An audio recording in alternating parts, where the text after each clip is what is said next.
ಅದರ 12 ಮತ್ತು 13ನೇ ವಚನ ಓದಿ. 26ನೇ ಅಧ್ಯಾಯ 12 ಮತ್ತು 13ನೇ ವಚನ.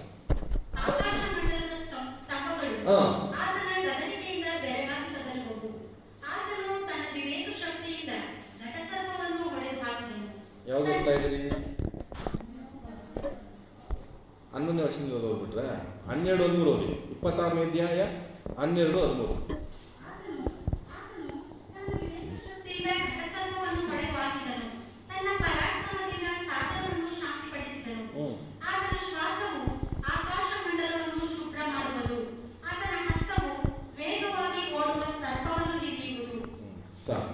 ಇದು ಯಾವ ಬಗ್ಗೆ ಹೇಳ್ತಾ ಇದೆ ಅಂದರೆ ಆತ್ಮನ ಬಗ್ಗೆ ಹೇಳ್ತಾ ಇದೆ. ಆತ್ಮನು ಏನು ಮಾಡ್ತಿದಂತೆ, ಆತನ ಶ್ವಾಸವು, ಹೌದಾ, ಶ್ವಾಸ ಮೀನ್ಸ್ ಆತನ ಆತ್ಮನ ಬಗ್ಗೆ ಹೇಳ್ತಾ ಇದೆ. ಆಕಾಶ ಮಂಡಲವನ್ನು ಶುಭ್ರ ಮಾಡುವುದು, ಆತನ ಹಸ್ತವು ವೇಗವಾಗಿ ಓಡುವ ಸರ್ಪವನ್ನು ಹಿರಿಯುವುದು. ಪರಿಶುದ್ಧ ಆತ್ಮನು ಭೂಮಿಯಲ್ಲಿ ಮಾಡುವ ಒಂದೊಂದು ಕ್ರಮದ ಬಗ್ಗೆ ಹೇಳ್ತಾ ಇದೆ. ವಾಕ್ಯ ಹೇಳ್ತಾ ಇದೆ ಭೂಮಿ ಕ್ರಮವಿಲ್ಲದೆ ಇತ್ತು. ಕ್ರಮ ಇಲ್ಲದಿರ್ತಕ್ಕಂಥ ಸ್ಥಳದಲ್ಲಿ ಆದಿಕಾಂಡ 1:2 ಹೇಳ್ತದೆ ದೇವರ ಆತ್ಮನಲ್ಲಿ ಸಂಚರಿಸ್ತಾ ಇದ್ದಾರೆ. ಎಲ್ಲಿ ದೇವರ ಆತ್ಮನ ಸಂಚರಿಸುವಿಕೆ ಇರ್ತಾರೋ ಅಲ್ಲಿ ಕ್ರಮವಿಲ್ಲದ್ದು ಕ್ರಮವಾಗುವುದಕ್ಕೆ ಸಹಾಯವಾಗ್ತದೆ. ಯಾರು ಸಂಚರಿಸ್ತಾರೆ? ನಿನ್ನೊಳಗೆ ಯಾವುದೆಲ್ಲ ಕಾರ್ಯಗಳು, ನಿನ್ನ ಕುಟುಂಬದಲ್ಲಿ ಯಾವುದೆಲ್ಲ ಕಾರ್ಯಗಳು ಕ್ರಮವಿಲ್ಲ ಅಂತ ನೀನು ನೆನೆಸ್ತಾ ಇದೆಯೋ, ನೀನು ಆಸೆ ಪಡು, ಪರಿಶುದ್ಧಾತ್ಮನ ನೀನು ಸಂಚರಿಸು ಸ್ವಾಮಿ, ನೀನು ಸಂಚರಿಸೋದಕ್ಕೆ ನಾನು ಸ್ವಾಗತಿಸ್ತೇನೆ, ನಾನು ಸಹಾಯ ಮಾಡು ಎಂಬುದಾಗಿ ನೀವು ಸ್ವಾಗತಿಸ್ ನೋಡ್ರಿ. ಎಷ್ಟೋ ವಿಷಯಗಳಲ್ಲಿ ಕ್ರಮವಾಗುವುದನ್ನ, ಕ್ರಮವಿಲ್ಲದಂಥ ಮಕ್ಕಳೇ ಆಗಿರಲಿ ಕ್ರಮವಾಗ್ತಾರೆ ಪರಿಶುದ್ಧಾತ್ಮನ ಆಹ್ವಾನ ಮಾಡೋದು. ಆಮೇಲೆ ಹಲ್ಲೆಲೂಯಾ. ನಾನು ಸೃಷ್ಟಿಯ ಕಾರ್ಯದಲ್ಲಿ ಪರಿಶುದ್ಧಾತ್ಮನ ಅಥವಾ ತ್ರಯೇಕತ್ವದ ಕಾರ್ಯವನ್ನು ನಾನು ಹೇಳಿದೆ.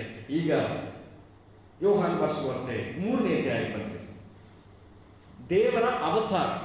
ಈಗ ಅವತಾರ ಅಂತ ಮಾತಾಡಿದ ಒಂದು ಪ್ರಾರಂಭದಲ್ಲಿ ಅವತಾರ ತ್ರಯೇಕತ್ವದಲ್ಲಿ ಏನಿದೆ ಅನ್ನೋದನ್ನು ನೋಡೋಣ. ಅವತಾರದಲ್ಲಿ ತ್ರಯೇಕತ್ವ, ನಾನು ಮೊದಲದಾಗಿ ಹೇಳಿದ್ದು ಸೃಷ್ಟಿಯಲ್ಲಿ ತ್ರಯೇಕತ್ವ, ಈಗ ಅವತಾರದಲ್ಲಿ ಅಥವಾ ದೇವರ ಅವತಾರದಲ್ಲಿ ತ್ರಯೇಕತ್ವ. ಯೋಹಾನ ಬರೆಸುವಂತೆ 3ನೇ ಅಧ್ಯಾಯ ಅದರ 16ನೇ ವಚನ. ದೇವರು ಲೋಕದ ಮೇಲೆ ಎಷ್ಟೋ ಪ್ರೀತಿಯನ್ನಿಟ್ಟು ತನ್ನ ಒಬ್ಬನೇ ಮಗನನ್ನು ಕೊಟ್ಟನು. ಆತನನ್ನು ನಂಬುವ ಒಬ್ಬನಾದರೂ ನಾಶವಾಗದೆ ಎಲ್ಲರೂ ನಿತ್ಯ ಜೀವನವನ್ನು ಪಡೆಯಬೇಕೆಂದು ಆತನನ್ನು ಕೊಟ್ಟನು. ಸರ್, ಒಂದು ವೇಳೆ ಎಕ್ಸಾಮ್ಗೆ ಲಾಸ್ಟಲ್ಲಿ ಒಂದು ಕೊಡೋಣ ಅಂತ ಅಂದ್ಕೊಡೋಣ. ಯೋಹಾನ 3:16 ಬರೀರಿ ಅಂತ ಹೆಂಗೆ ಬರೆದ್ರಿ ನೋಡೋಣ. ಕೆಲವರು ದೇವರು ಲೋಕದ ಮೇಲೆ ಎಷ್ಟೋ ಪ್ರೀತಿಯನ್ನಿಟ್ಟು ಮಗನ ಕೊಟ್ಟರು, ಅವನನ್ನು ನಂಬುವ ಒಬ್ಬನಾದರೂ, ಆತನನ್ನಲ್ಲ ಅವನನ್ನು ನಂಬುವ ಒಬ್ಬನಾದರೂ ನಾಶವಾಗದೆ ಎಲ್ಲರೂ ಪರಲೋಕಕ್ಕೆ ಸೇರಬೇಕೆಂದು ಆತನನ್ನು, ಯೇಸುವನ್ನು ಕೊಟ್ಟನು. ಈ ಥರ ಚಿತ್ರವಾಗಿ ಬರೆದಿದ್ದಾರೆ ನೋಡೋಣ.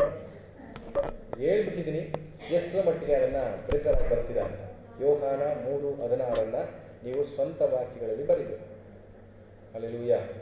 ನೋಡೋಣ, ಇಲ್ಲಿ ಹೇಳ್ತಿದ್ದಾರೆ ದೇವರು ಲೋಕದ ಮೇಲೆ ಎಷ್ಟೋ ಪ್ರೀತಿಯನ್ನಿಟ್ಟು. ದೇವರು ಬಂದ್ರ ತನ್ನ ಒಬ್ಬನೇ ಮಗನು ಬಂದ್ರ ಕೊಟ್ಟರು. ಆತನನ್ನು ಒಬ್ಬನಾದರೂ ನಾಶವಾಗದೆ ಎಲ್ಲರೂ ನಿತ್ಯ ಜೀವನ ಪಡೆಯಬೇಕೆಂದು ಆತನನ್ನು ಕೊಡ್ತಾನೆ. ಇಲ್ಲಿ ತಂದೆಯ ದೇವರು ಬರ್ತಾರೆ, ಮಗನು ಬರ್ತಾನೆ, ಹೌದಾ? ಲೂಕನ ಬರೆಸುವಾರ್ತೆ 2ನೇ ಅಧ್ಯಾಯಕ್ಕೆ ಬಂದಿದೆ. ಇವತ್ತು ಹೆಚ್ಚಿನ ವಾಕ್ಯ ತೆಗೆಸ್ತೀನಿ ತ್ರಯೇಕತ್ವದ ಬಗ್ಗೆ ತಿಳಿಸೋದಕ್ಕೋಸ್ಕರ. ಲೂಕನ ಬರೆಸುವಾರ್ತೆ 2:11 2ನೇ ಅಧ್ಯಾಯ 11ನೇ ವಚನ.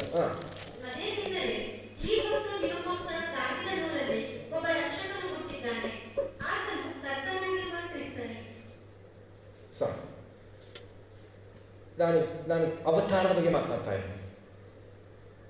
ಅದೇನೆಂದರೆ ಈ ಹೊತ್ತು ನಿಮಗೋಸ್ಕರ ದಾವೀದನಲ್ಲಿ ಒಬ್ಬ ರಕ್ಷಕನು ಹುಟ್ಟಿದ್ದಾನೆ, ಆತನು ಕರ್ತನಾಗಿರುವ ಕ್ರಿಸ್ತನೇ, ಅಂದರೆ ದೇವರ ಮಗನು ಈ ಲೋಕದಲ್ಲಿ ಜನಿಸಿದನು ಅನ್ನುವುದರ ಅವತಾರದ ಬಗ್ಗೆ ನಾನು ಹೇಳ್ತಾ ಇದ್ದೀನಿ. ದೇವರ ಮಗನು, ಅದು ಯೋಹಾನ 3:11 ದೇವರು ಲೋಕದ ಮೇಲೆ ಎಷ್ಟೋ ಪ್ರೀತಿ ಇಟ್ಟು ತನ್ನ ಒಬ್ಬನೇ ಮಗನ ಕೊಟ್ಟಿದ್ದ. ಅಂದರೆ ದೇವರು ತನ್ನ ಮಗನಾಗಿ ಈ ಲೋಕದಲ್ಲಿ ಜನಿಸಿದನು ಅನ್ನೋದನ್ನು ನಾವು ನೋಡ್ತಾ ಇದ್ದೀವಿ. ಈಗ ಮೂರನೇದಾಗಿ ಇದೇ ಲೂಕ 1ನೇ ಅಧ್ಯಾಯ 35ನೇ ವಚನ ಓದಿ. 1:35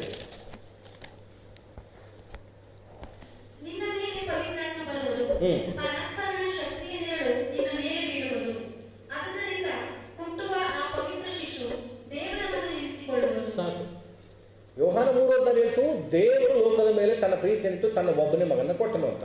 ಲೂಕ 2:11 ಹೇಳ್ತು ದೇವರ ದಾವೀದನ ಊರಿನ ಒಬ್ಬ ರಕ್ಷಕನು ದೇವರ ಮಗನಾಗಿ ಹುಟ್ಟುತ್ತಾನೆ. ಮಗನಾಗಿ ದೇವರಾಗಿ ಈ 2 ಅವತಾರಗಳಲ್ಲಿ ನೋಡಿದ್ವಿ. ಹೇಗೆ ಇವರು ದೇವರ ಮಗ ಅಂತ ಅನ್ನಿಸ್ಕೊಂಡಿರುತ್ತೆ? ಈ ಲೂಕ 1:35 ಪವಿತ್ರಾತ್ಮನು ನಿನ್ನ ಮೇಲೆ ಇಳಿದು ಬರುವನು. ಯೇಸು ಸ್ವಾಮಿ ತಾಯಿಯ ಗರ್ಭದಲ್ಲಿದ್ದಾರ? ಪವಿತ್ರಾತ್ಮಲ್ಲಿದ್ದಾರೆ, ಅವಳ ಮೇಲೆ ಇದ್ದಾರೆ. ಗಮನಿಸಿ, ಆಕೆ ಮೇಲೆ ಇಳಿದು ಬಂದದ್ದರಿಂದ ಯೇಸು ಕ್ರಿಸ್ತನು ಗರ್ಭವನ್ನು ಧರಿಸಿದರು. ಈಗ ಇನ್ನೊಂದು ರೀತಿ ಹೇಳೋಣ. ಇವತ್ತು ಜನ್ಮಕ್ಕೆ ಕಾರಣರಾದವರನ್ನ ಏನಂತ ಕರೀತಾರೆ? ಅಪ್ಪ, ತಂದೆ ಅಂತ ಕರೀತಾರೆ. ಹಾಗಿದ್ರೆ ಪವಿತ್ರಾತ್ಮನಿಂದ ಇವರು ಗರ್ಭ ಧರಿಸಿದ್ರಂತೆ, ಹೌದಾ? ಹಾಗಿದ್ರೆ ಪವಿತ್ರಾತ್ಮನ ಸ್ಥಾನ ಏನು? ತಂದೆಯ ಸ್ಥಾನ. ಅಂದರೆ ಯಾರಿಗೂ ಈ ಕಡಿಮೆ ಅಲ್ಲ, ಮೇಲಲ್ಲ. ಇವರು ಒಬ್ರು ಕೂಡ ಕಡಿಮೆ ಮೇಲೂ ಅಲ್ಲ. ಅದಕ್ಕೆ ದೇವರು ಹೇಳಿದ್ರು, ಆಶೀರ್ವಾದ ಮಾಡುವಾಗ ತಂದೆ ಮಗ ಪವಿತ್ರಾತ್ಮ, ದೀಕ್ಷಾ ಸ್ನಾನ ಕೊಡುವಾಗ ತಂದೆ ಮಗ ಪವಿತ್ರಾತ್ಮ, ಸೃಷ್ಟಿ ಮಾಡುವಾಗ ತಂದೆ ಮಗ ಪವಿತ್ರಾತ್ಮ, ಅವತರಿಸುವಾಗ ತಂದೆ ಮಗ ಪವಿತ್ರಾತ್ಮ. ಎಲ್ಲದರಲ್ಲಿಯೂ ಪವಿತ್ರಾತ್ಮ ಅಥವಾ ತ್ರೈಕತ್ವ ಕಾರ್ಯ ಮಾಡಿದೆ. ತ್ರೈಕತ್ವವನ್ನು ಯಾವುದನ್ನು ಬಿಟ್ಟುಬಿಡಬೇಕು. ನಿನ್ನ ಪ್ರಾರ್ಥನೆಗಳಲ್ಲಿ ಇವಾಗ ಕಾನ್ಸೆಪ್ಟ್ ಮೈಂಡ್ ಬರಬೇಕು. ನಾನು ಯಾವ ರೀತಿ ಪ್ರಾರ್ಥಿಸ್ತಾ ಇದ್ದೇನೆ, ಯಾರನ್ನ ಪ್ರಾರ್ಥಿಸ್ತಾ ಇದ್ದೇನೆ? ನಾನು ತಂದೆಯಾದ ದೇವರನ್ನು ಪ್ರಾರ್ಥನೆ ಮಾಡಿ ಸ್ಟಾರ್ಟ್ ಮಾಡಿದ್ದೀನಿ. ಯೇಸು ಸ್ವಾಮಿ ಹೆಸರಿನಲ್ಲಿ ನಾನು ಪ್ರಾರ್ಥನೆ ಮಾಡ್ತೀನಿ, ಯಾಕಂದರೆ ಅವರ ಹೆಸರಿನಲ್ಲಿ ನಾನು ಉತ್ತರ ಸಿಗಲಿಕ್ಕೆ ಹೋಗುತ್ತೆ. ಈ ಒಂದು ಕಾನ್ಸೆಪ್ಟ್ ನಿಮ್ಮ ಮೈಂಡಿಗೆ ಬಂದು ಪ್ರಾರ್ಥನೆಯಿದ್ದರೆ, ನಾನು ಸತ್ಯ ಹೇಳ್ತೀನಿ, ನಿಮ್ಮ ಪ್ರಾರ್ಥನೆ ನಿಮ್ಮ ಮನಸ್ಸು ಚಂಚಲ ಆಗಲ್ಲ. ನಿಮ್ಮ ಪ್ರಾರ್ಥನೆಯಲ್ಲಿ ಚಂಚಲ ಏನಂತೆ ಆಗೋದೇ ಇಲ್ಲ. ನನಗೆಲ್ಲ ಗೊತ್ತಿರುತ್ತೆ ಅಂತ ಬಡ ಮಾಡ್ತಿರ್ತಾರೆ, ಏನೇನೋ ಯೋಚನೆ ಮಾಡಿಕೊಂಡು ಕಡೆ ಯೇಸುವಿನ ನಾವು ಆಮೇಲೆ ಅಂತ ಮುಗಿಸ್ತೀರಿ. ಅಲ್ಲ, ನಮ್ಮ ಗುರಿ ಕರ್ತನಲ್ಲಿ ತಂದೆಯಾದ ದೇವರನ್ನು ನಾನು ಪ್ರಾರ್ಥಿಸ್ತಾ ಇದ್ದೀನಿ. ನನ್ನ ಪ್ರಾರ್ಥನೆ ಜೊತೆಗೆ ಯೇಸು ಸ್ವಾಮಿ ಬಲಭಾಗ ಕೂತ್ಕೊಂಡು ವಿಜ್ಞಾಪಿಸ್ತಾ ಇದ್ದಾರೆ, ಪರಿಶುದ್ಧಾತ್ಮ ನನ್ನೊಳಗೆ ಅದನ್ನು ಪ್ರೇರೇಪಿಸ್ತಾ ಇದ್ದಾರೆ. ಈ ರೀತಿ ನಾನು ಪ್ರಾರ್ಥನೆ ಮಾಡಿ ಯೇಸುವಿನ ಹೆಸರು ನಾನು ಪ್ರಾರ್ಥಿಸ್ತೇನೆ ಅಂತ ಹೇಳಿದ್ರೆ, ಯಾಕೋಬನಾಗಿ ಆಶೀರ್ವಾದವನ್ನು ಹೊಂದ್ಕೊಂಡು ನಾನು ಹೊರಗೆ ಬರಬೇಕು. ಆಮೇಲೆ ಇವತ್ತು ಇಂಥ ಒಂದು ಪ್ರಾರ್ಥನೆ ಜೀವಿತ ಅನೇಕರಿಗೆ ಇಲ್ಲ. ಪ್ರಾರ್ಥನೆ ಮಾಡಲಿಕ್ಕೆ ಕೆಲವರಿಗೆ ಬೋರ್, ಇಂಟ್ರೆಸ್ಟ್ ಸಿಗ್ತಾ ಇಲ್ಲ. ದಯಮಾಡಿ ಅರ್ಥ ಮಾಡ್ಕೊಂಡು ಈ ಕಾನ್ಸೆಪ್ಟ್ ಒಂದಿಗೆ ದೇವರ ಪಾದಕ್ಕೆ ಹೋದರೆ, ಇವತ್ತು ನೀನು ಹುಡುಕಬೇಕು, ಯಾವ ಪ್ರಾರ್ಥನೆ ಉತ್ತರ ಬಂದಿಲ್ಲ ಇನ್ನ ಅಂತ ಹುಡುಕಬೇಕು. ಆ ರೀತಿ ದೇವರಿನ ಪ್ರಾರ್ಥನೆ ಉತ್ತರ ಕೊಡ್ತಾ ಹೋಗ್ತಾರೆ. ಒಬ್ಬ ವ್ಯಕ್ತಿ ಹತ್ರ ಇವತ್ತು ಕೆಲವ್ರಿಗೆ ತಂದೆ ಹತ್ರ ಹೆಂಗೆ ಕಾಸಿಸ್ಕೋಬೇಕು, ಅಮ್ಮನ ಹತ್ರ ಹೆಂಗೆ ಗಿಟ್ಟಿಸ್ಕೋಬೇಕು, ಮಕ್ಕಳು ಚೆನ್ನಾಗಿ ತಿಳ್ದಿರ್ತಾರೆ, ಹೌದಾ? ಅಪ್ಪನ ತಪ್ಪ ಒಂಥರ ನಡ್ಕೊತಾರೆ, ಒಂಥರ ನಡ್ಕೊತಾರೆ. ಅಮ್ಮನ ಹತ್ರ ಬಂದು ಅಮ್ಮನ ಹತ್ರ, ಅಪ್ಪನ ಜೊತೆ ನಡ್ಕೊಳ್ತಾರೆ, ನಡ್ಕೊಳ್ಳಲ್ಲ ಅಮ್ಮನ ಹತ್ರ, ಹೌದಾ? ಅಮ್ಮನ ಹತ್ರನೇ ಒಂಥರ ರಸರಿಸ್ತಾರೆ, ಗೆಂಡ್ತಿರ್ತಾರೆ, ನೋಯಿಸ್ತಿರ್ತಾರೆ, ಗಿಂಜ್ತಿರ್ತಾರೆ. ಅಪ್ಪನ ಹತ್ರ ಬಂದ್ರೆ ಹಂಗೆ ಮಾಡೋಕ್ಕಾಗಲ್ಲ. ಬೀಳುತ್ತೆ ಏಟೊಂದು ಗೊತ್ತು. ನನ್ನ ಮಕ್ಕಳು ಹಾಗೇನೆ, ನಾನು ಕಣ್ಣು ಕಾಣದಿದ್ದೆ ಅವ್ರು ಏನಾರು ಮಾಡ್ತಿರ್ತಾರೆ. ಅವ್ರ ಅಮ್ಮನ್ನ ಕಂಡ್ರೆ ಸಾಕಷ್ಟು ಎಷ್ಟು ಒಳ್ಳೆ ಮನನು ಅಂತ ನಿಂತಿರ್ತಾರೆ. ಅಪ್ಪ ನೋಡಿ, ಮಕ್ಕಳಿಗೆ ತಂದೆ ಹತ್ರ ಏನು ನೋಡ್ಕೋಬೇಕು, ಮಗನ ಹತ್ರ ಏನು ನೋಡ್ಕೊ, ತಾಯಿ ಹತ್ರ ಏನು ನೋಡ್ಕೋಬೇಕು ಅಂತ ಗೊತ್ತಿದೆ. ನಾವು ಈ ತ್ರೈಕತ್ವದ ಬಗ್ಗೆ ತಿಳ್ಕೊಂಡು ಯಾವ ರೀತಿ ಅವ್ರ ಹತ್ರ ನಾನು ಗಿಟ್ಟಿಸ್ಕೋಬೇಕು, ಮೇಲ್ಸ್ ಪುತ್ರ ತಗೋಬೇಕು ಅಂತ ಗೊತ್ತಿರಬೇಕು. ನಾನು ಇನ್ನೂ ಅನೇಕರು ಹೇಳ್ತೀನಿ, ತುಂಬ ಜನ ಗೊತ್ತಿಲ್ಲ ಪ್ರಾರ್ಥನೆಗೆ ಹೇಗೆ ಉತ್ತರ ತಗೋಬೇಕು ದೇವ್ರ ಹತ್ರ ಅಂತ. ದಾವೀದ ಯೇಸು ತಂದೆಯ ದೇವರನ್ನ ಈ ವರ್ಡ್ ಹೇಳ್ತೀನಿ ಗಮನಿಸಿ, ಬುಟ್ಟಿಗೆ ಹಾಕೊಂಡ್ಬಿಟ್ಟಿದ್ದ. ಅರ್ಥ ಆಯ್ತಾ?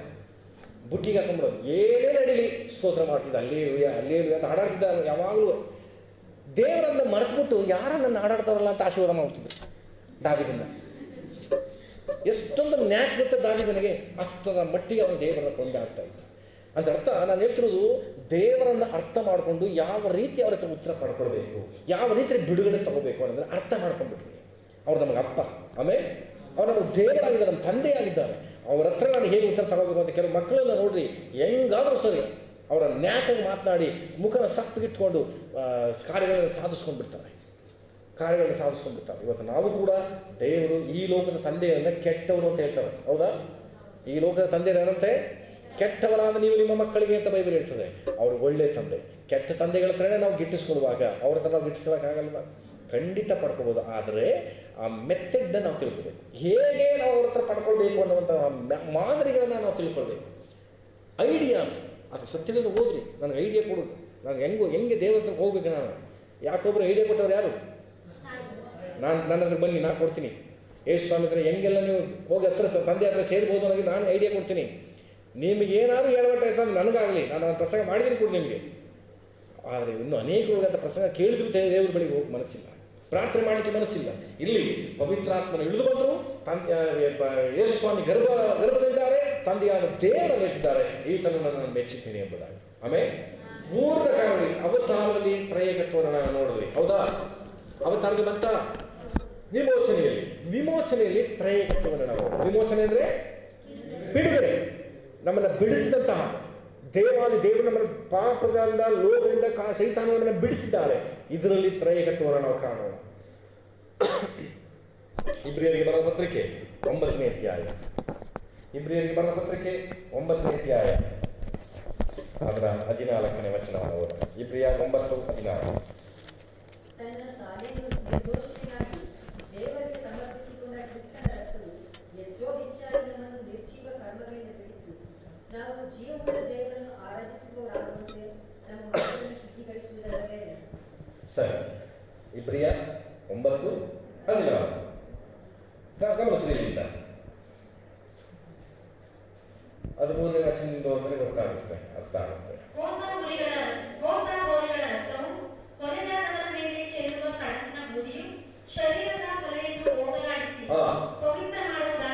ಪವಿತ್ರ ಮಾಡುವುದಾದರೆ ಇಲ್ಲಿ ಗಮನಿಸಿ, ಪವಿತ್ರ ಮಾಡುವುದಾದರೆ ನಿತ್ಯಾತ್ಮನಿಂದ ತನ್ನನ್ನು ತಾನೇ ನಿರ್ದೋಷಿಯನ್ನಾಗಿ ದೇವರಿಗೆ ಸಮರ್ಪಿಸಿಕೊಂಡ ಕ್ರಿಸ್ತನ ರಕ್ತವು. ಗಮನಿಸಿ, ನಿತ್ಯಾತ್ಮನಿಂದ ತನ್ನನ್ನು ತಾನೇ. ನಿತ್ಯಾತ್ಮನ ಯಾರು? ಪವಿತ್ರಾತ್ಮ. ಶಿಲುಬೆಯಲ್ಲಿ ನೋಡಿದಂತಹ ರಕ್ಷಣೆ ಅಥವಾ ಬಿಡುಗಡೆಯ ಬಗ್ಗೆ ಮೇಲೆ ಮಾತಾಡ್ತಿದೆ. ಗಮನಿಸಿ, ನಿತ್ಯಾತ್ಮನಿಂದ ತನ್ನನ್ನು ತಾನೇ ನಿರ್ದೋಷಿಯನ್ನಾಗಿ ದೇವರಿಗೆ ಸಮರ್ಪಿಸಿಕೊಂಡ ಕ್ರಿಸ್ತನ ರಕ್ತವು ಹೆಚ್ಚಾಗಿ ನಮ್ಮನ್ನು ನಿರ್ಜೀವ ಕರ್ಮಗಳಿಂದ ಬಿಡಿಸಿ. ನಿರ್ಜೀವ ಕರ್ಮಗಳಿಂದ ಬಿಡಿಸಿದ್ದಾಗಿದ್ರೆ ಮೇಲಿನ ವಚನ ಪ್ರಕಾರ ಎಷ್ಟು ಜನ? ಇಬ್ರು, ತಂದೆಯಾದ ಪವಿತ್ರಾತ್ಮನು ಮತ್ತು ಯೇಸು ಕ್ರಿಸ್ತನು. ಎಲ್ಲರೂ ನನ್ನ ಜೊತೆ ಇರಿ, ಅರ್ಥ ಆದರೆ ನನ್ನ ಜೊತೆ ಮಾತಾಡಬೇಕು. ಮತ್ತೆ ಹೋಗ್ತೀನಿ, ಕೆಲವರಿಗೆ ಗಮನಿಸ್ರಿ. ನಿತ್ಯಾತ್ಮನಿಂದ, ಇದು ಯಾರು ನಿತ್ಯಾತ್ಮ? ಪವಿತ್ರಾತ್ಮ. ತನ್ನನ್ನು ತಾನೇ ನಿರ್ದೋಷಿಯನ್ನಾಗಿ ದೇವರಿಗೆ, ತನ್ನನ್ನು ತಾನೇ ಅಂದ್ರೆ ಯೇಸು ಸ್ವಾಮಿ, ದೇವರಿಗೆ ಅಂದ್ರೆ ತಂದೆ ಆದವರಿಗೆ. ತ್ರಯಗತ್ವ ಬಂತ ಇಲ್ಲಿ. ಇದನ್ನು ಯಾವ ತುಂಬ ಜನ ಗಮನಿಸಲ್ಲ. ತ್ರಯಗತ್ವ ಒಂದೇ ವಚನದಲ್ಲಿ ಅಥವಾ ನಮ್ಮ ಬಿಡುಗಡೆಯಲ್ಲಿ ಅಥವಾ ನಮ್ಮ ವಿಮೋಚನೆಯಲ್ಲಿ ತ್ರಯಗತ್ವ ಎಷ್ಟರ ಮಟ್ಟಿಗೆ ವಾಸ ಮಾಡ್ತದೆ ಅಲ್ಲಿ ನೋಡ್ರಿ. ನಿತ್ಯಾತ್ಮನಿಂದ ನಿರ್ದೋಷಿಯನ್ನಾಗಿ ತನ್ನನ್ನು ತಾನೇ ಯಜ್ಞ ಮಾಡಿಕೊಂಡಂತ ಯೇಸು ಕ್ರಿಸ್ತನು ಯಾರಿಗೆ? ದೇವರಿಗೆ ಯಜ್ಞ ಮಾಡಿಕೊಂಡ. ಹಲ್ಲೆಲೂಯಾ. 3 ಈ ತ್ರಯೇಕತ್ವದಲ್ಲಿ ಬರ್ತದೆ. ಕ್ರಿಸ್ತನ ರಕ್ತವನ್ನು ಎಷ್ಟೋ ಹೆಚ್ಚಾಗಿ ನಿರ್ಜೀವ ಕರ್ಮಗಳಿಂದ ಬಿಡಿಸಿ ಜೀವವುಳ್ಳ ದೇವರನ್ನು, ಮತ್ತೆ ಕಡೆಯಲ್ಲಿ ಬರ್ತದೆ, ಮತ್ತೆ ದೇವರನ್ನು ಆರಾಧಿಸುವವರಾಗುವಂತೆ. ಹಾಗಿದ್ರೆ ಯಾರನ್ನ ಹೆಚ್ಚು ಆರಾಧಿಸ್ತೀವಿ ನಾವು? ದೇವರನ್ನು ಆರಾಧಿಸ್ಬೇಕು. ಆರಾಧಿಸುವಾಗ ಹೆಚ್ಚು ಯಾರನ್ನ ಆರಾಧಿಸ್ಬೇಕು ಹೇಳ್ರಿ? ಯಾರ ಹೆಸರಿನಲ್ಲಿ? ಯೇಸುವಿನ ಹೆಸರಿನಲ್ಲಿ. ನಾವು ಯೇಸು ಅಂತ ಹೇಳೋದು, ನಾನು ಇನ್ನೊಂದ್ಸರಿ ಮುಂದೆ ಮಾತಾಡ್ತೀನಿ. ಯಾವ ಹೆಸರು ಹೇಳಿದ್ರು ಗ್ಯಾರಂಟಿ ತಂದೆಗೆ ಹೋಗುತ್ತೆ ಅನ್ನೋದು ಖಚಿತ, ನಿಜ. ನಾನಾಗಲೇ ಹೇಳಿದ್ನಲ್ಲ, ಖಂಡಿತ ಹೋಗುತ್ತೆ. ಆದರೆ ಹೆಚ್ಚಿನ ಸಮಯ, ಹೆಚ್ಚಿನ ಸಂದರ್ಭಗಳಲ್ಲಿ ಅಂತಂಥ ಹೆಸರುಗಳಿಗೆ ಉಚ್ಚರಿಸುವುದು ಸರಿ. ಇವಾಗ ನೀವೆಲ್ಲರೂ ನನ್ನ ಸದಾ ವಿಶ್ವಾಸಿಗಳು ತಾನೆ? ವಿಶ್ವಾಸಿಗಳೇ ಅಂತ ಹೇಳಿದ್ರೆ ನಾನು ಅಂತ ಕೈ ಎತ್ತಲ್ಲ ನೀವು. ಬಟ್ ಪರ್ಟಿಕ್ಯುಲರ್ ಆಗಿ ಒಬ್ಬ ವ್ಯಕ್ತಿ ಹೆಸರು ಹೇಳಿದಾಗ ಮಾತ್ರ ಅವರು ನನಗೆ ಗುರುತಿಸ್ಬೋದಾಗಿದೆ, ನನ್ನ ಸಂಗಡ ಮಾತನಾಡ್ಬೋದಾಗಿದೆ. ಹಾಗೆ ಇರುವಂತಹ ವ್ಯಕ್ತಿತ್ವದಲ್ಲಿ ಅನೇಕ ವೇಳೆ ಅವರನ್ನು ಗುರುತಿಸಿ ಅವರ ಸಂಗಡ ಮಾತನಾಡೋದನ್ನ ಅಭ್ಯಾಸ ಮಾಡಬೇಕು ನಾವು, ತ್ರಯೇಕತ್ವ. ಆಮೇಲೆ ನಾನು ಮಾತಾಡ್ತಿರೋದು ವಿಮೋಚನೆಯಲ್ಲಿ ತ್ರಯೇಕತ್ವ. ಕಡೆಯ ಸಮಯ ಮುಗಿಯುತ್ತಾ ಇದೆ. ರಕ್ಷಣೆಯಲ್ಲಿ, ನಮಗೆ ರಕ್ಷಣೆ ವಿಮೋಚನೆಯಲ್ಲಿ ನಾವು ನೋಡಿದ್ವಿ ಅಥವಾ ಬಿಡುಗಡೆಯಲ್ಲಿ ನಾವು ನೋಡಿದ್ವಿ. ಈಗ ರಕ್ಷಣೆಯಲ್ಲಿ ತ್ರಯೇಕತ್ವ. ರಕ್ಷಣೆಯಲ್ಲಿ ತ್ರಯೇಕತ್ವ. ಯಾರಾದರೂ ನಿಮ್ಮನ್ನು ಪ್ರಶ್ನೆ ಕೇಳಿದ್ರೆ, ಕಳೆದ ದಿನಗಳಲ್ಲಿ ಕಾವ್ಯ ಅನೇಕ ಥರದ ಪ್ರಶ್ನೆಗಳನ್ನ ಕೇಳಿದ್ರು, ಹೇಳಿಲ್ಲ, ಉತ್ತರ ಕೊಟ್ಟಿದ್ದಾರೆ. ಇದೆಲ್ಲರಿಗೂ ನೀವು ಸಿದ್ಧವಾಗಿರಿ, ಬರೋದಷ್ಟಕ್ಕೆ ಮುಗಿಸ್ಬಿಡ್ಬೇಡ್ರಿ, ಇದನ್ನೆಲ್ಲ ನೆನಪಿಟ್ಟುಕೊಡ್ರಿ. ನಾನೊಂದು ವೇಳೆ ಯಾವುದೇ ಒಬ್ಬ ವ್ಯಕ್ತಿ ಬಂದು ನನ್ನನ್ನು ಕೇಳಿದಾಗ, ಅಯ್ಯೋ ಎಲ್ಲಿ ನೋಟ್ಸ್ ತರಲಿಲ್ಲ, ನಾಳೆ ಬಂದು ವಿಚಾರಿಸಿ ಮೀಟ್ ಆಯ್ತು ಹೇಳ್ಬಿಟ್ಟು ಬರಲ್ಲ. ನಾನು ನೋಟ್ಸ್ ತರಲಿಲ್ಲ, ನಾನು ಬೈಬಲ್ ತರಲ್ಲ ಅಂತ ಹೇಳಲ್ಲ. ನಾನು ಎಲ್ಲವನ್ನ ತಿಳ್ಕೊಂಡವನಾಗಿ ಆತನಿಗೆ ಉತ್ತರ ಇಲ್ಲಿಗೆ ಸಿದ್ಧನಾಗಿರ್ತೀನಿ. ನನ್ನ ಸಭೆ ಚೆನ್ನಾಗಿರಬೇಕು. ಯಾರೇ ನನ್ನನ್ನು ದುರ್ಬೋಧನೆ ಮಾಡಲಿ, ನಾನು ಮಾತನಾಡಿಗೆ ರೆಡಿ ಅಂತ ಹೇಳಬೇಕು. ಆಮೇಲೆ ಹಾಗೂ ಒಂದು ವೇಳೆ ನಾನು ಮಾತಾಡಲಿ ಸರಿ, ಜೊತೆ ನಾನು ಪಾಸ್ಟರ್ ಕರ್ಕೊಬರ್ತೀನಿ, ನನ್ನ ಜೊತೆ ನಡೀಬೇಕು, ಬರಮ್ಮ, ನಾನು ಬರ್ತೀನಿ. ಆದರೆ ನೀವಿರಬೇಕು, ನಾನು ಕೂತಿರ್ತೀನಿ, ನೀವು ಮಾತಾಡಬೇಕು. ಆಮೇಲೆ ನೀವು ಮಾತನಾಡುವಾಗ ನನಗೆ ಗಮನಿಸ್ತಿರ್ತೀನಿ. ಒಂದು ವೇಳೆ ಮಿಸ್ಟೇಕ್ ಆಯ್ತಾ ನಾನು ಎತ್ಕೊಡ್ತೀನಿ. ಹಲ್ಲೆಲೂಯಾ. ಗಮನಿಸ್ರಿ. ಈಗ ರಕ್ಷಣೆಯಲ್ಲಿ ತ್ರಯೇಕತ್ವ. ಲೂಕನ ಬರೆಸುವಾರ್ತೆ 15ನೇ ಅಧ್ಯಾಯ. ಲೂಕನ ಬರೆಸುವಾರ್ತೆ 15ನೇ ಅಧ್ಯಾಯ 22ನೇ ವಚನ. ಲೂಕ 15:22. ತಂದೆಯು ತನ್ನ ಆಳುಗಳಿಗೆ ಶ್ರೇಷ್ಠವಾದ ನಿಲುವಂಗಿಯನ್ನು ಕಟ್ಟನೆ ತಂದು ಇವನಿಗೆ ತೊಡಿಸಿರಿ. ಇವನ ಕೈಗೆ ಉಂಗುರವನ್ನು ಹಿಡಿಯಿರಿ, ಕಾಲಿಗೆ ಗೋಡು ಹಿಡಿಸಿರಿ, ಕೊಬ್ಬಿಸಿದ ಆ ಕಲ್ಲನ್ನು ತಂದು ಕೊಯ್ಯಿರಿ. ಹಬ್ಬ ಮಾಡೋಣ, ಉಲ್ಲಾಸ ಪಡೋಣ. ಈ ನನ್ನ ಮಗನು ಮಾಡಿದನು. ಎಷ್ಟನೇ ವರ್ಷ ಓದಿದ್ರಿ? 22ನೇ ವರ್ಷದ ಸಾಕು ಗಮನಿಸಿ. ನಾನು ಯೋಗ್ಯನಲ್ಲ ಎಂದು ಹೇಳಲು ತಂದೆಯು ತನ್ನ ಆಳುಗಳಿಗೆ ಶ್ರೇಷ್ಠವಾದ ನಿಲುವಳಿಗೆ ಕತ್ತಲೆ ತಂದವನಿಗೆ ಕೊಡಿಸಿರಿ. ಅಂದರೆ ತಂದೆ ಮಗನನ್ನ ಅಂಗೀಕರಿಸಿದ್ರು. ಹೌದಾ? ರಕ್ಷಣೆ ವಿಷಯ ಮಾತಾಡ್ತಿದೆ. ಇದು ಸ್ವಲ್ಪ ಅರ್ಥವಾಗುವಂತ ಸ್ವಲ್ಪ ಕಷ್ಟಕರ ಆಗುತ್ತೆ, ನಿಧಾನಕ್ಕೆ ಅರ್ಥ ಮಾಡ್ಕೊಳ್ರಿ. ತಂದೆ ಇಲ್ಲಿ ಬಂದಂತ ಮಗನನ್ನ ಅಂಗೀಕಾರ ಮಾಡಿದ್ದಾರೆ. ಇಲ್ಲಿ ಯಾರ ಪಾತ್ರ? ಇದು ತಂದೆಯ ಪಾತ್ರ. ಎರಡನೇದಾಗಿ ಇದೇ 15:4ನೇ ವಚನ ಓದಿ. ಅದೇನೆಂದರೆ, ನಿಮ್ಮೊಳಗೆ ಯಾವ ಮನುಷ್ಯನಾದರೂ ತನಗೆ 100 ಕೂಲಿಗಳಿರಲಾಗಿ ಅವುಗಳಲ್ಲಿ ಒಂದು ಕಳೆದು ಹೋದರೆ ಅವನು 99 ಅಡವಿಯಲ್ಲಿ ಬಿಟ್ಟು ಕಳೆದು ಹೋದದ್ದನ್ನು ಸಿಕ್ಕುವ ತನಕ ಅದನ್ನು ಹುಡುಕಿಕೊಂಡು ಹೋಗದೇ ಇದ್ದಾನೆ. ಸಾಕು. ಇಲ್ಲಿ ಕುರುಬನು, ಅದು ಕೂಡ ತಪ್ಪಿ ಹೋದವರನ್ನ ಹುಡುಕಿಕೊಂಡು ಹೋಗುವಂತ ಒಬ್ಬ ಕುರುಬನ ಬಗ್ಗೆ ಮಾತನಾಡ್ತಿದೆ. ಯಾರೀ ಕುರುಬ? ಯೇಸು ಕ್ರಿಸ್ತ. ಪರಲೋಕದಿಂದ ಈ ಭೂಮಿಗೆ ನಮ್ಮನ್ನು ಏನು ಮಾಡಿದ್ರು? ಹುಡುಕಿಕೊಂಡು ಬಂದು. ಹೇಳ್ರಿ, ಹುಡುಕಿಕೊಂಡು ಬಂದು. ನೋಡ್ರಿ, ನಾವು ಹುಡುಕೋಗೋಕ್ಕೆ ಎಷ್ಟು ನಾವು ಅನ್ಕೋತೀವಲ್ಲ, ಚಾಮರಾಜನಗರ 186 ಗ್ರಾಮಗಳಿದೆ ತಾಲೂಕಿನಲ್ಲಿ.